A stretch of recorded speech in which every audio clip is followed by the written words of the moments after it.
I prefer the quadruped position just because there's a little bit less variables. But what you'll get with this one is because if they can't go from a ground, or if it's a little bit easier for them for whatever reason, is this stability ball one. And I explained to them, like anytime you see with military press, what you're gonna get is palms forward, right? They're gonna press up, they're gonna roll forward, they're gonna arch the back, right? A lot of things, the traps are gonna go rise up for them. So this is where I have them really kind of go over like the full range of motion in the shoulder. So palm nice and in, glutes engaged, and then I just have them dig into the ball as they go up with that elbow pit back. And that's about the range of motion that you want, right? That's kind of the ending of the actual shoulder movement to the origin point. Everything else is just triceps.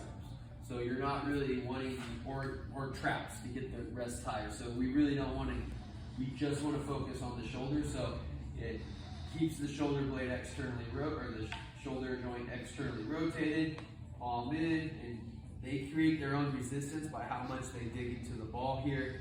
And you want to make sure they go all the way to the tuck without the shoulder rotating forward. So you're just watching for that, because ideally, when you progress them, if you progress them into military press or overhead presses, you never want them to stop here, right? You're cutting off their range of motion.